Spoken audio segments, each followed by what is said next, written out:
Structure of poetry. Dear students, what is poetry? William Wordsworth says poetry is a spontaneous overflow of powerful feelings recollected in tranquility. Everyone likes poems. I am sure that when you think back to your first days of schooling and your kindergarten days, you think of rhymes like Twinkle, twinkle, little star, how I wonder what you are. Up above the world so high, like a diamond in the sky. Actually, it is a full-fledged poem with 3 full stanzas, and only first stanza is taught to little children as a rhyme. And another rhyme goes like this. Row, row, row a boat gently through the stream. Merrily, merrily, merrily, merrily, life is but a dream. It contains a philosophical meaning. These rhymes are some simple forms of poetry. Over the years of your schooling and your higher education, you would have read more complex forms of poetry of Robert Frost or Milton. Frost says, "Woods are lovely, dark and deep, I have promises to keep, and miles to go before I sleep, and miles to go before I sleep," having inner meaning about human life. John Milton says, "Mind is in its own place, it can make a heaven of hell and hell of heaven." We enjoy reading and reciting poems. Do you know what the structural components of poetry are? Let us discuss about this in this session. The word poetry is derived from an ancient Greek word poio, which means I create. I am sure that when you think of poetry, you are not only think of language but also art. Poetry has been long heralded as a form of human language which is well acclaimed for its aesthetic qualities, the semantic content as well as its structural notion. Poetry differs from ordinary prose and is presented either orally or as literary creation by using a multitude of language forms. Poetry uses condensed and compressed form to convey different emotions and ideas to the reader or to the listener. Therefore, the interactive layering of such different effects give rise to an effective poem. Let us examine such elements of poetry and the various components involved. By the end of this session, you will understand that the connotations and the weight of the words along with the associated shades and nuances will help in an effective interpretation, leading different readers to hear poetry differently. Would you like to know the structural elements of a poem? The basic structure used in any poem largely varies with the type of poem. It is observed that all poetry has certain structural elements. These include the line, the couplet, strophe and the stanza. All of these elements are used wonderfully by poets to create a piece of imaginative and creative work. The line of poem is not actually a sentence. From your previous lessons on the structure of a sentence, you know that a sentence is called as one only when it is complete. However, a line of poetry is often incomplete and completes only in the next line. It is important that while understanding poetry or writing it, the breaking of lines is given importance. In poetry, a line does not end when the sentence ends, and there is no need for a full stop or a comma at the end of every line. The breaking of lines in the poetry is important as it speaks to the pace, mood and rhythm of the poetry. For example, consider the following lines of a poem. What peaches and what benumbres, whole family shopping at night, aisles full of husbands, wives in the avocados, babies in the tomatoes. The aim of splitting the line whole families shopping at night is to give emphasis to the words themselves so that the reader will pause at the end of every exclamation mark. The second structural element of any poem is couplets. Couplets can be identified very easily in poetry. Every couplet is made up of two lines which share a common end rhyme. The presence of a couplet helps in introducing a complete thought at a time. Most couplets have been used in early English literature. The most commonly found couplets are in Shakespearean literature and can be used at the end of sonnets to conclude ideas. How like Eve's apple doth thy beauty grow, if thy sweet virtues answer not thy show.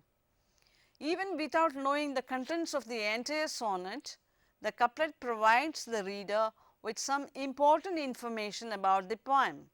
From the above couplet, it is understood that the poet is writing a poem about the beauty of a woman. Strophe. The strophe is often used interchangeably with a stanza, but can be differentiated due to its nature of construction and function in the poem. The strophe is a group of lines or verses to form a distinct section of the poem. It is important to note that a strophe does not have consistent patterns of rhyme or meter and is most commonly used in free verse poetry. What is a stanza?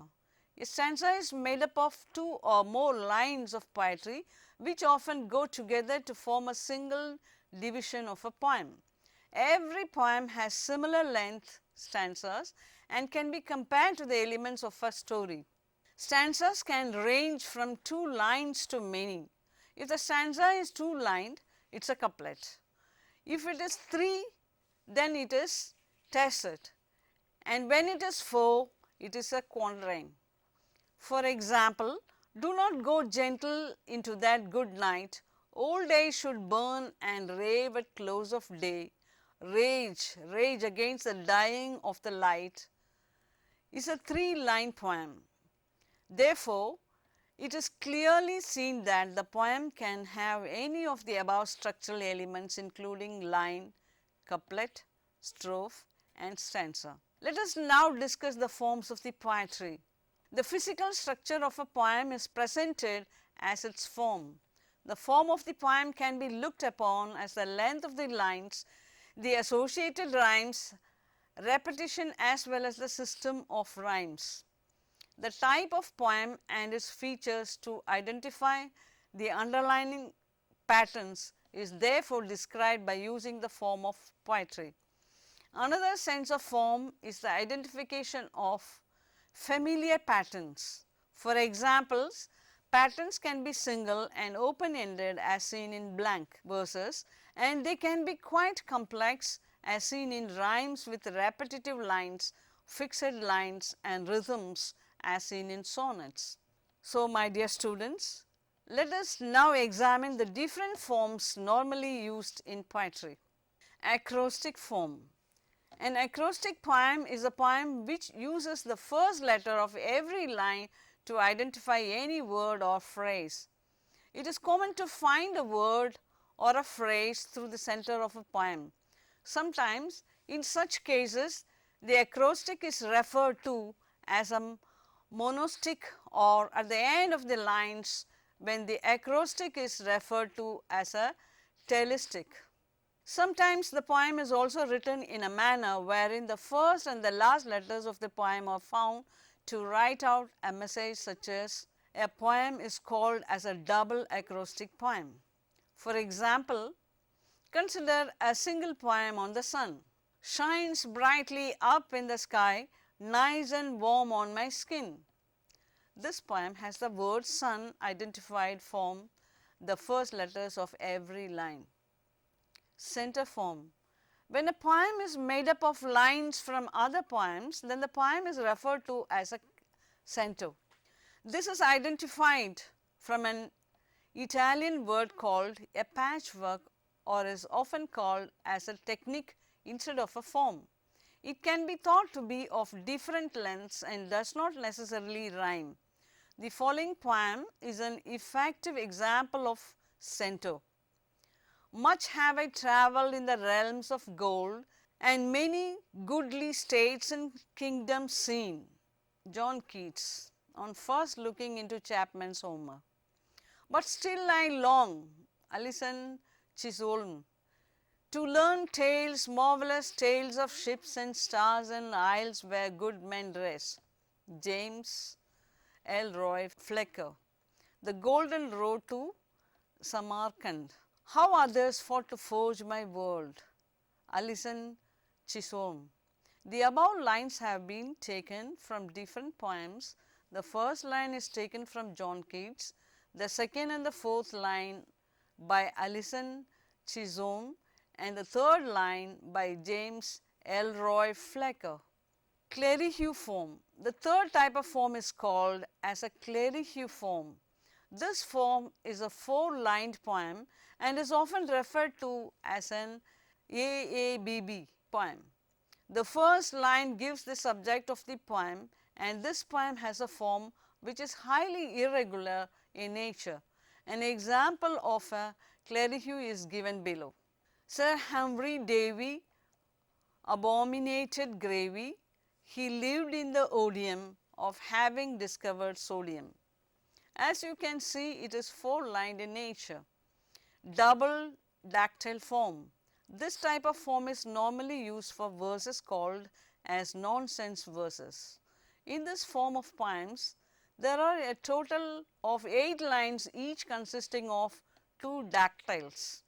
The first line is a nonsense word, higgledy-piggledy. The second is usually a name with other line rhyming in nature. Higgledy-piggledy, Benjamin Harrison, 23rd President was and as such, served between Clevelands, and save for this trivial idiosyncrasy didn't do much. Rhythm in poetry. Rhythm is identified as the different patterns of sound which are made often by varying the stressed and the unstressed syllables in any given poem. Rhythm in poetry has a patterned recurrence within a certain range of regularity. Rhythm, while difficult to define, can easily be identified by the ears and the mind. The rhythm is found to have qualities of movement, repetition and pattern to give the temporal structure to any given poem. Many poetic experts have argued that the rhythm is most essential to poetry as it helps in heightening the emotional response and affords the readers with a sense of balance. When English poems are considered, rhythm can be identified based on 5 different forms. The first type is called as an iambic, example collapse. Rhythm which has a single unit of one stressed syllable and one unit of unstressed syllable. The second is called trochaic, example pizza, when the unstressed syllable precedes the stressed syllable. When the rhythm has only unstressed syllables, it is called as a spondaic rhythm. If it has 2 stressed syllables and the one unstressed is anapaestic, that is but of course, and if it has one unstressed syllable and 2 stressed ones, it is called dactylic, example honestly. Every unit is called as a foot based on the number of foots that are there in any given line of a poetry. A meter is defined. If a line has 1 foot, it is called as monometer, 2 it is diameter, and so on. Unlike rhythm, meter is not a prerequisite for any poetry.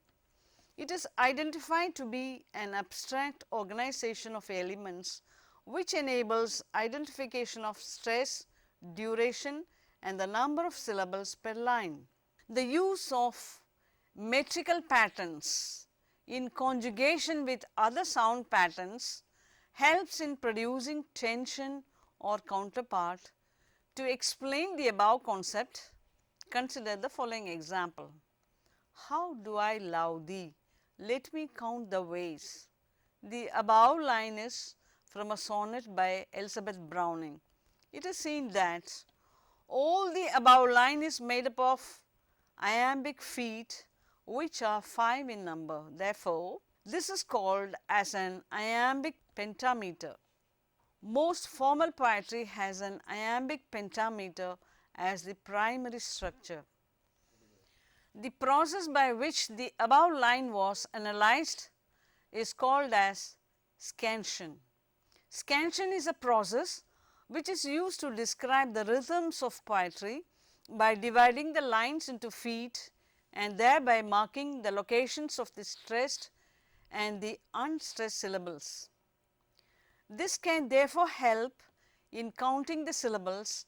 It is seen that when there is a large number of lambic and anapestic meters in a given line, then it is called as rising meter as it moves from unstressed to stressed. On the other hand, when trochaic and dactylic meters are used, then they are called as falling meters as it moves from stressed to unstressed. It is seen that while lambic and anapestic meters are used for classical and serious poetry, anapestic and dactylic are often used for comic poetry. For example, bats have webbly wings that fold up, bats from ceilings hang down rolled up. The above line has a dactylic form and is used to cover comedy. Complexities of form and rhythm. Points indicate that the rhythm and form can be altered by the use of certain structural elements. These include the use of cassure enjambment and change in rhythm for emphasis. This section will provide details of each of these complex elements. The first element is a cassure. A cassure is defined as a visible break or pass in a line of poetry. This is often promoted by using either punctuations or by using empty spaces in the poem. The use of such features helps in signifying a pause which is required while reading that line of poetry. Such elements are used to help change the rhythm of the line. The adoption of the cassure changes the final pattern of the line and was most useful when writing olden day ballads. For example, consider the following ballad. Sigmund's glory grew and grew because of his courage when he killed the dragon, the guardian of the hoard, under grey stone. From Simon Heine, translation of Beowulf, lines 884 to 886. From the above lines, it is seen that there is a need to pass between the lines. Such ballads were often given musical tunes, and when the singer embarked on the stories of brave warriors, the presence of cassure helped them pass and give more emphasis. The second type of structural form which impacts the rhythm of any given poetry is the use of enjambment. The use of enjambment is to change the oral rhythm of poetry. In poetry, an enjambment is the break of a syntactic unit or a clause which is split over two or more lines without a punctuated pass. An enjambment can be used to delay the intention of the line until the following line is read by the reader. Such an approach builds on the expectation of the reader and the hopes to surprise them. For example, consider the following lines from the poem, The Rape of the Lock. On her white breast a sparkling cross she wore, which Jews might kiss and infidels adore. It is seen from the example that on the first read any reader would get confused. The first question that comes to your mind is, why would a Jew adore a cross? But when you revisit the line, you understand the satire and the humor involved. The author here refers to the fact that despite the religion of a man, he would like to get close to a woman. Apart from this, the enjambment can be used to rhyme with other words. Consider the example. The four engineers wore orange braziers. To make the lines rhyme, the word engineers has been split into two. Finally, a change in rhythm is used for emphasizing any given point. For example, a poem which has an iambic pentameter throughout its entire length can change its rhythm in the final couplet. Consider the poem by Shakespeare. That music hath a far more pleasing sound. I grant I never saw a goddess go, my mistress, when she walks straight on the ground, and yet I think my love as rare as any she belied in false compare. All other lines have an iambic pentameter. However, in the final couplet, the first line has 8 syllables, while the second has 10. This is to change the rhythm and match the speaker tone. The aim is to stress that the speaker really does love his mistress. Reading structure of a poem.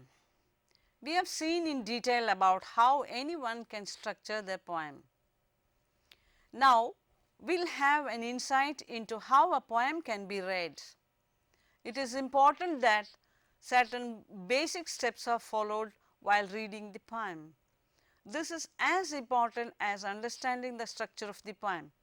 The first step is to understand the basic structure of the poem. To do this, the title and the poem subject has to be analyzed. It is important to analyze them to understand what information is obtained with respect to the tone, the genre and the subject. It is also important to understand the basic situations of the poem. The narrator of the poem, the story and the tangible being described has to be understood.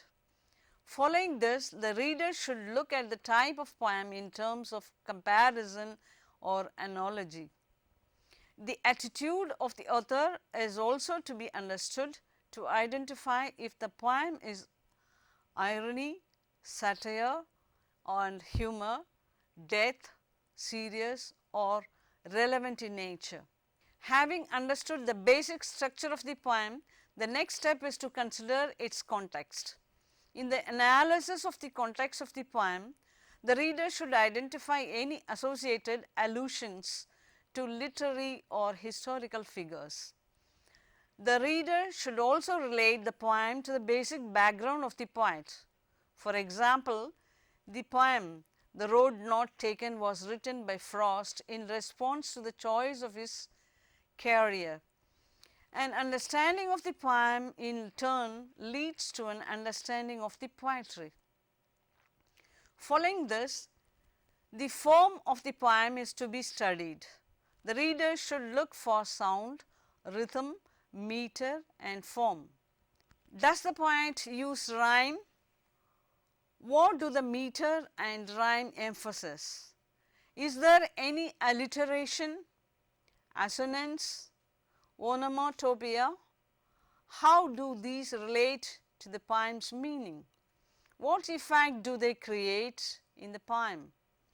By understanding these concepts, the reader understands the very basis of the poetry, and this helps in understanding and writing a critique on the poem. The next step is to look at the word choices of the poem. This will help in understanding the mood of the poem and the form of language in the poem. If the language of the poem is abstract, then it can refer to intangible things. However, if the language of the poem is concrete, then there is identification of tangible aspects. It is also important to identify if consistent patterns of words are used. When examining the word choice of a poem, it is also important to identify if figurative language is used. This will help to identify if metaphors are used in the poem along with the use of hyperbole or paradox. Therefore, by examining the structure, context, form and word choice of a poem, a reader can perform a detailed analysis of the poem. In conclusion, I would like to say, through the entire topic, the form of poetry, its structure, the associated rhythm and complexities are understood. The topic has also given a clear description of how a reader should analyze the poem. It can be concluded that understanding the structure of the poem contributes towards understanding the emotions behind the poem and the thoughts of the reader. To recap, we can conclude that any poem can have different forms including acrostiche, cletho or didactic. Every poem is made up of lines, couplets, strophes and or stanza, and these four parameters form the basic structure of a poem. Following this, the rhythm of the poem is to be understood. The rhythm is important as it provides context to the poem. Many poetic experts have argued that the rhythm is most essential to poetry as it helps in heightening the emotional response and affords the readers with a sense of balance. The rhythm of any poetry is identified from its units, feet and meters. The complexities of poetry, on the other hand, can be identified using the caissero, enjambment and the rhythm for emphasis. It is concluded that poems are often called upon to help visualize events and thereby give a great deal of importance to imagery.